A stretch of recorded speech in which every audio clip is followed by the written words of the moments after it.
talker. What are the metallic Archaea? Volcanic craters spewing sulfur. Water hot enough to boil your skin off. Ocean depths of 800 plus atmospheres.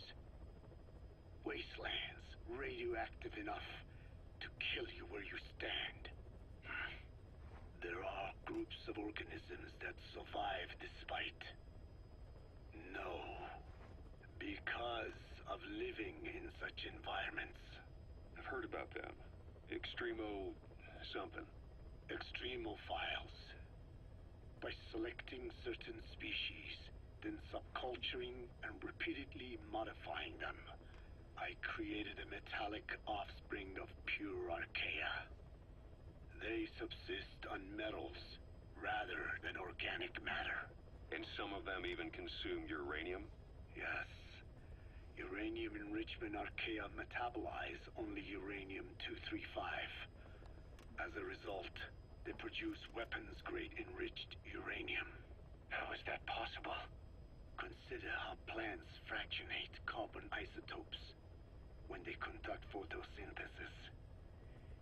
Nature possesses abilities beyond our imagination. So it was Archaea that brought down your chopper? Corrosive Archaea, yes. They oxidize metals, feeding off the energy in the electrons they receive. What became of the wreckage? We had the R&D team retrieve samples for study in airtight plastic containers, of course. Prudent. We shall extract Archaea from it in good time. They should help you fight back against Blagana. Any chance we could start now? It doesn't have to be a lot. I might just have another use for them. If it's only a small amount you need. That's fine. I'll get the R&D team to assist. Let's go. South Africa was previously suspected of developing nuclear weapons. It already had a conspicuous presence at the UN because of apartheid and its armed expansionism. But when neighboring Angola and Mozambique became socialist countries in '74, South Africa felt hounded into a corner. So it accelerated its nuclear program to protect itself. 3 years later, the Soviets discovered a test facility, and 2 years after that, an American satellite observed a flash in the southern Indian Ocean. It said this was South Africa conducting a nuclear test with the help of a certain ally.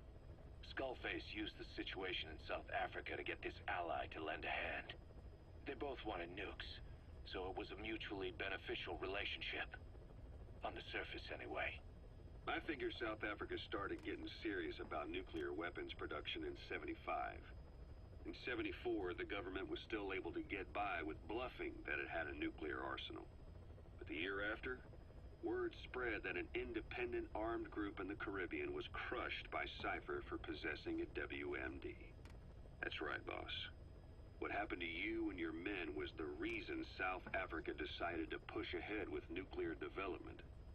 A force independent of any country getting its hands on a nuke. That was a threat to the existence of countries everywhere. It wasn't just South Africa. Your presence pushed a lot of countries to get nukes. The world was scared of you. You were a threat to more than just the Cold War. If nations are gears in a machine, you had the power to smash them loose and watch the whole world grind to a halt.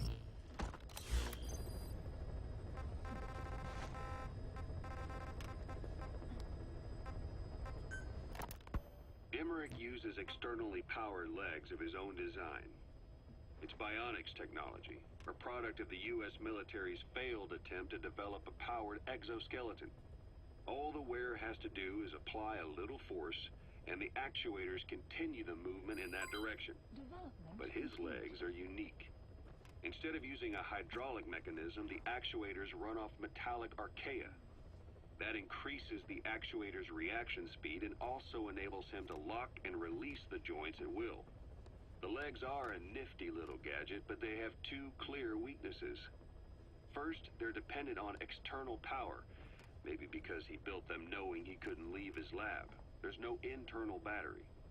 That's why they won't work if they aren't plugged in. Second, and this is more than just a weakness, the legs are directly connected to his bones. Could be to minimize signal loss and the orders output to the legs and the drive response from them. Either way, Emmerich has used bolts to attach load-bearing parts directly to his femurs, probably by mimicking surgical treatment for compound fractures and the like. But the end result is those legs and his body are fused together, and that appears to be how he's able to move them so precisely. But that also means that any shock to the legs would be delivered right to his bones by way of those bolts. The same is true if he encounters the corrosive metallic Archaea. If the corrosive Archaea ate into the exposed bolts, they'd reach the endoskeleton parts and eat through them too in the blink of an eye. The doctor's bones are full of holes to accommodate all the bolts. They're like sponges. If he were to lose the reinforcing parts, even the tiniest bit of force or weight would snap his bones.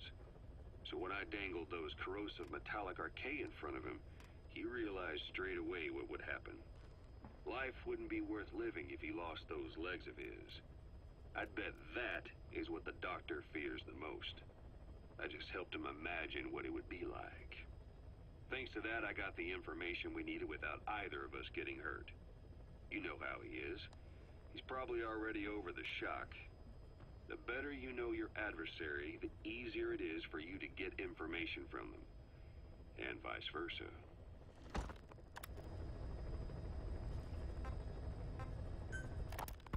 You said that the nuke Skullface was trying to spread around the world were equipped with a failsafe. Something that could shut them down at will. His will. Quite so. After all, he needed a guarantee that a buyer wouldn't simply turn the weapons back on him. So how can they be stopped? The Criticality Trigger, that is, the detonator, is a complete black box design. Any attempt to dismantle it causes it to melt in seconds, using the corroding Archaea. The design ensures that no detonation is possible unless he disengages the lock. So he had a way to disengage it remotely. Precisely. The client simply presses a button. At that moment, the detonator begins transmission with a surveillance satellite. The satellite reports to him how the client is trying to use the nuke. If he does not object, the lock is disengaged. But if it's a risk to him in any way... The detonator melts down.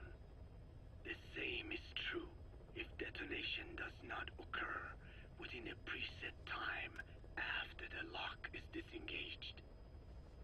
The nuke is rendered useless. Who the hell would buy something with strings attached like that? The client would never know until the moment they actually try to use it.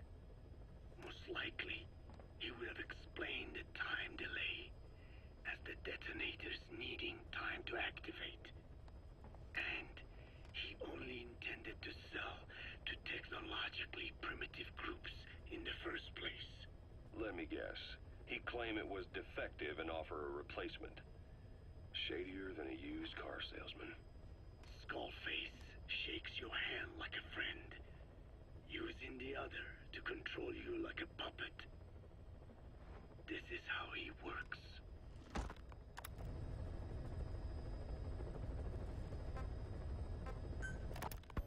This is yellow cake that Cypher was having the PFs transport. Before we met you, the boss recovered it from a truck crossing the savannah. Are there metallic Archaea inside it? Yes, the Archaea metabolize uranium-235 to subsist. They must be stored inside yellow cake, or they cannot survive. So those biological traces we took for impurities were actually the real cargo. Of course, they are deactivated, so they do not trigger a sudden enrichment. They are like baker's yeast. Yet, they do gradually enrich the uranium as they feed. I imagine you detected weapons-grade traces. Yeah, we did. And the malachite that was loaded on the truck had traces of uranium in it, too. So that's the flower, huh? Skullface was gonna sell do-it-yourself nuke kits. The uranium-enriching Archaea complete with a user's manual. And the ores with the uranium could be sourced by the client or provided by Cypher. Even the trace amounts buried in common ores can be enriched to weapons-grade uranium by the Metallica Archaea. Proving that must have been the most important factor of the trials. That and the ability to successfully prevent detonation. So if the amounts of uranium in the ores are low enough, they can get past any inspection. And you only need a tiny amount of the Archaea to act as the yeast. No great challenge to smuggle that either. The first step towards saturating the world with nukes. His plan. That was not my intention. My only goal in developing the metallic Archaea was to save the Dene. What made you think a tool for creating undetectable nuclear weapons would save your people? After 70 years, the Dene reclaimed the Navajo nation from which we were banished. We bore all the hardships of poverty, but we were proud to live off the land we called our own. But in the moment the atomic bomb was dropped on Hiroshima, everything changed. I don't get it. The nuclear arms race between the US and the Soviet Union began with the end of the Second World War.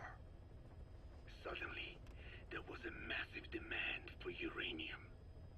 And it was our ill fortune that the ground beneath the Navajo Nation was rich with uranium ore. The Black Ana government set up mine after mine, and many of the Dene worked them, never informed of any danger. Every day, they went to work with no protection. The slag was simply piled out in the open. When rain fell, uranium traces left behind would seep out, and when the ground dried, it was blown about as dust. Land and water were contaminated, irradiated. Many of us became sick and died. That pain lives on to this day. I had no idea. Wanting more than anything to revive the land my forebears left to me, I was delighted upon discovering microbes that eat uranium. If they could be domesticated, I believed we could rid our land of uranium. Were you successful? No. The research called for funding on a colossal scale. But nobody was willing to invest with no prospect of a return. And that's when Skullface showed up. Correct. I can save you and your people. We share the same will. That is what he said to me. And I believed him. Black Ana forced me to abandon my uranium cleanup work and focus on nuclear weapons. And he held all the Dene hostage. Today, the uranium mines within the reservation are finally closing down. It is simply less expensive now to source uranium overseas. New victims, different places. But uranium is a tactical resource. To rely on a foreign country for it is a difficult decision to make. And he was in the perfect place to influence that decision. He could have condemned your people to the mines forever. The contamination comes not only from uranium. The fallout from the Nevada nuclear tests also settled on our lands. As if our fortune were not already bad enough, we are also